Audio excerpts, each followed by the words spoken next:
બનાસકાંઠા જિલ્લાના ડીસા નજીક ગેરકાયદેસર ફટાકડા ફેક્ટરીમાં થયેલા ભીષણ વિસ્ફોટમાં 23 મજૂરોના કરુણ મોત થયા બાદ હજી પણ સીટનો રિપોર્ટ અધ્ધરતાલ છે, પરંતુ હવે આ મામલો સુપ્રીમ કોર્ટ સુધી પહોંચ્યો છે. મૃતકોના પરિવારજનો, કે જેઓ મુખ્યત્વે મધ્યપ્રદેશના વતની છે, તેમણે ગુજરાતના જાણીતા વકીલ ઉત્કર્ષ દવે મારફતે સર્વોચ્ચ અદાલતમાં અરજી દાખલ કરીને આ ઘટનાની ગુજરાત બહારની પોલીસ દ્વારા નવી તપાસ કરાવવાની માંગ કરી છે.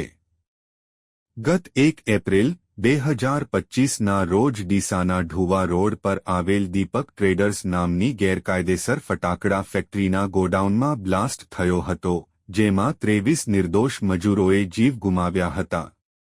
ઘટના બાદ પોલીસે ફેક્ટરીના માલિક પિતા-પુત્ર દીપક અને ખૂબચંદ મોહાનીને ઝડપ્યા હતા. રાજ્ય સરકારે પણ આઈએએસ અધિકારીઓની સીટની રચના કરી હતી, પરંતુ આજે 52 દિવસ વીતવા છતાં રિપોર્ટ અધ્ધરતાલ છે, જેને લઈ આ ગેરકાયદેસર ફેક્ટરી લાંબા સમયથી પરવાનગી વગર કેવી રીતે ધમધમી રહી હતી અને તેના માટે કયા અધિકારીઓ જવાબદાર હતા, તેવા પ્રશ્નો આજે પણ અનુત્તર રહ્યા છે.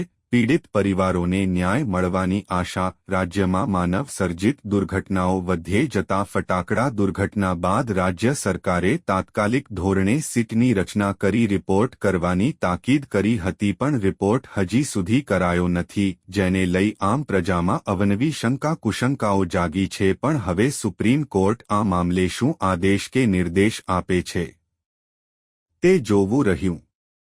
પરંતુ આ કેસ ગુજરાતમાં ગેરકાયદેસર પ્રવૃત્તિઓ પર લગામ કસવા અને સરકારી તંત્રની જવાબદારી નક્કી કરવા માટે એક સીમાચિહ્નરૂપ બની શકે છે, તેમ નિષ્ણાતો જણાવી રહ્યા છે.